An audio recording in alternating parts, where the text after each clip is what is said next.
तो मैं सुरेश कुमार, मेरे YouTube चैनल पर आपका स्वागत है। आज के इस नए वीडियो में बात करेंगे कि मृत आश्रितों के अनुकंपा नियुक्ति नियमों में जो महत्वपूर्ण संशोधन है वो किया गया है।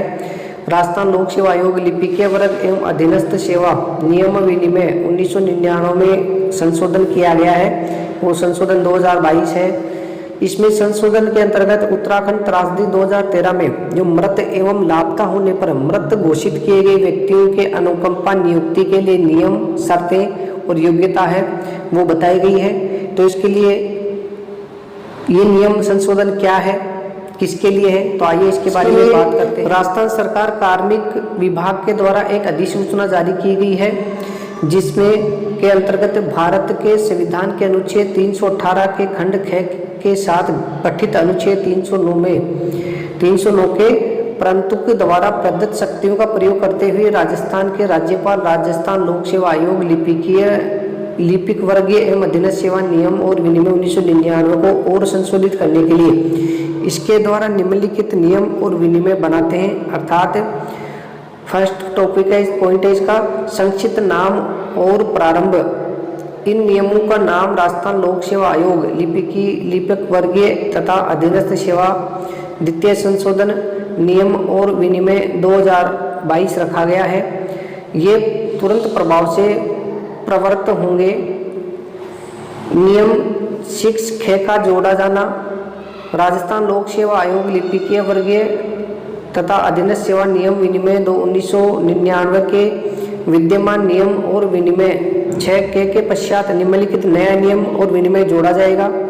अर्थात 6 ऐसे मृतक व्यक्तियों के आश्रितों की अनुकंपा नियुक्ति जिन्हें उत्तराखंड त्रासदी 2013 में मृत या लापता होने के पश्चात मृत घोषित किया गया। इन नियमों के अंतर्गत किसी बात के होते हुए भी नियुक्ति प्राधिकारी द्वारा सीधी भरी जाने वाली वेतन मैट्रिक्स में लेवल L9 के पद की रिक्तियां ऐसे व्यक्ति जो राजस्थान राज्य का मूल निवासी था और 2013 की उत्तराखंड त्रासदी में मर गया था या जिसे ऐसी त्रासदी में लापता होने के पश्चात मृत घोषित किया गया था के आश्रितों में से किसी एक को अनुकंपात्मक आधार पर निम्नलिखित शर्तों के अध्ययन रहते हुए नियुक्ति करके भर सकेगा। यानी कि इस नियम में बताया गया है कि नियम जो 6 है संशोधन, उसमें बताया गया है कि उत्तराखंड त्रासदी जो 2013 में हुई थी उसमें व्यक्ति राजस्थान का मूल निवासी जो मर गया या लापता होने पर जिसे सरकार ने मृत घोषित कर दिया उसको वेतन के पे मैट्रिक्स में लेवल L9 के अंतर्गत नियुक्ति दी जाएगी। इसके लिए पात्रता है कि आश्रित राजस्थान का मूल निवासी होना चाहिए। दूसरी पात्रता है कि आश्रित इन नियमों के अधीन संबंधित पद के लिए विहित शैक्षणिक और अन्य अर्हताएं तथा अन्य शर्तें पूरी करता हो, परंतु चयन के लिए प्रक्रियात्मक अपेक्षा है। जैसे कि यानी प्रक्रियात्मक अपेक्षा है चयन के लिए, वो क्या है, उसका पहला पॉइंट क्या है कि नियुक्ति के समय कंप्यूटर अनिवार्यता पर जोर नहीं दिया जाएगा, कि कंप्यूटर की जो अनिवार्यता है वो जोर नहीं दिया जाएगा उसके ऊपर। आश्रित को सुसंगत नियमों में यथाविहित कोई भी कंप्यूटर अनिवार्यता परिवीक्षा कालावधि के भीतर प्राप्त करनी होगी। यानी नियुक्ति के समय यदि वो कंप्यूटर की योग्यता नहीं रखता है तो परीक्षा काल में वो अपनी जो न्यूनतम कंप्यूटर की अनिवार्यता है वो परीक्षा उसको पास करनी होगी, जिसके ना होने पर उसकी परीक्षा बढ़ाई गई समझी जाएगी जब तक कि नियुक्ति प्राधिकारी सेवा में उसके प्रदर्शन को पूर्ण रूप से असंतोषजनक पाते हुए उनकी सेवाओं को समाप्त नहीं कर दे। यदि वो परीक्षा काल में कंप्यूटर की अनिवार्यता प्राप्त नहीं करता है तो उसका परीक्षा काल है वो आगे बढ़ा हुआ माना जाएगा। इसका 6 पॉइंट है कि नियुक्ति के समय प्रशिक्षण या विभागीय परीक्षा या कंप्यूटर पर टंकन पर जोर नहीं दिया जाएगा। तथापि आश्रितों से 3 वर्ष की कालावधि के भीतर जब तक स्थायीकरण के लिए हकदारी हेतु उस कालावधि को कार्मिक विभाग द्वारा शिथिल ना दिया गया हो, ऐसा प्रशिक्षण या विभागीय परीक्षा अथवा अंग्रेजी या हिंदी में से किसी भी एक भाषा में कंप्यूटर पर टंकन जो परीक्षण उत्तीर्ण करना अपेक्षित होगा। जिसमें असफल रहने पर उसकी नियुक्ति समाप्त किए जाने के लिए दायी होगी। यानी वो 3 वर्ष के अंदर अंदर यदि वो हिंदी या अंग्रेजी माध्यम में कंप्यूटर की जो टंकण परीक्षण है उत्तीर्ण नहीं करेगा तो उसकी जो सेवाएं हैं, नियुक्ति है, वो समाप्त मानी जाएगी। जब तक वह ऐसी अर्हता अर्जित नहीं कर लेता या लेती है तब तक कोई भी वार्षिक ग्रेड वर्दियां अनुज्ञात नहीं की जाएंगी, यानी वेतनवृद्धि नहीं लगेगी। ऐसी अर्हता अर्जित कर लेने पर नियुक्ति की तारीख से वार्षिक ग्रेड वर्दियां काल्पनिक रूप से अनुमत की जाएंगी, पर किंतु कोई भी बकाया संदत्त नहीं किया जाएगा। परंतु यह और कि इन नियमों के उपबंधों के अधीन नियुक्त विधवा को कंप्यूटर अर्हता रखने और कंप्यूटर पर टंकण परीक्षा उत्तीर्ण करने में छूट दी जाएगी। यानी जो विधवा है उसको इस परीक्षा में छूट दी जाएगी, परंतु यह भी कि इस नियम के उपबंधों के अधीन नियुक्त बेंचमार्क निशंसकता वाले व्यक्ति को कंप्यूटर पर टंकण परीक्षा उत्तीर्ण करने में छूट दी जाएगी।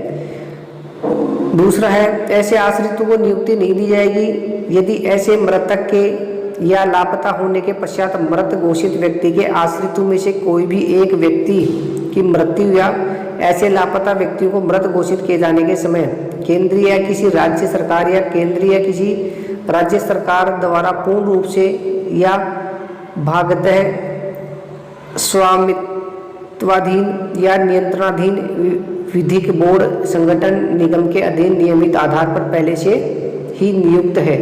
यदि उसके परिवार में से कोई पहले से ही नियुक्त है, सरकारी कर्मचारी है, तो उनको नियुक्ति नहीं दी जाएगी। परंतु यह शर्त वहां लागू नहीं होगी जहां विधवा स्वयं के लिए नियोजन चाहती है। यदि विधवा है, वो स्वयं के लिए यदि वो आवेदन करना चाहती है तो वहां पे यह शर्त लागू नहीं होगी। परंतु यह और कि यदि किसी कुटुंब में ऐसे व्यक्तियों की संख्या जो मृत हो गए हैं या लापता होने के पश्चात मृत घोषित कर दिए गए हैं, एक से अधिक है, तो केवल एक आश्रित की अनुकंपात्मक आधार पर नियुक्ति के लिए ही विचार किया जाएगा। तीसरा पॉइंट है, ऐसा आश्रित नियुक्ति के लिए आवेदन संबंधित जिला कलेक्टर को प्रस्तुत करेगा। जिला कलेक्टर आवेदन को अपनी सिफारिश सहित आपदा प्रबंधन सहायता एवं नागरिक सुरक्षा विभाग को सत्यापन हेतु अग्रेषित करेगा। ऐसे मृतक की मृत्यु या ऐसे मृतक की मृत्यु की घोषणा के सत्यापन के पश्चात ऐसे आश्रित का आवेदन उपयुक्त नियुक्ति के लिए संबंधित जिला कलेक्टर को अग्रेषित किया जाएगा। संबंधित जिले में रिक्ति की अनुपलब्धता की दशा में आवेदन संभागीय आयुक्त को भेज दिया जाएगा, जो अपनी अधिकारिता के अधीन किसी जिले में नियुक्ति की व्यवस्था करेगा। यदि संभागीय आयुक्त की अधिकारिता के अधीन रिक्त पद उपलब्ध नहीं हो तो नियुक्ति प्रदान करने हेतु आवेदन संभागीय आयुक्त द्वारा कार्मिक विभाग को निर्दिष्ट किया जाएगा। स्पष्टीकरण है कि इस नियम के नियोजन के लिए आश्रित से निम्नलिखित अभिप्रेत है कि या तो यदि प्रयोजन के लिए आश्रित से निम्नलिखित अभिप्रेरित है कि या तो पति होगी या पत्नी। दूसरा है, पुत्र जिसमें मृत या लापता होने के पश्चात मृत घोषित किए व्यक्ति द्वारा उसके जीवन काल के दौरान वैध रूप से दत्तक ग्रहण किया गया पुत्र या सम्मिलित है, या अविवाहित विधवा या विच्छिन्न विवाह पुत्री जिसमें मृत या लापता होने के पश्चात मृत घोषित व्यक्ति द्वारा उसके जीवन काल के दौरान वैध रूप से दत्तक ग्रहण की गई पुत्री सम्मिलित है, या विवाहित पुत्री। यदि उपरोक्त खंड फर्स्ट और सेकंड और थर्ड में उल्लेखित अन्य कोई आश्रित उपलब्ध नहीं है तो विवाहित पुत्री है वो भी आवेदन कर सकती है। मृत या लापता होने के पश्चात मृत घोषित अविवाहित व्यक्ति के मामले में माता पिता या अविवाहित भाई या अविवाहित बहन है वो योग्य होंगी जो मृत या लापता होने के पश्चात मृत घोषित व्यक्ति पर उसकी मृत्यु के समय पूर्ण रूप से आश्रित था।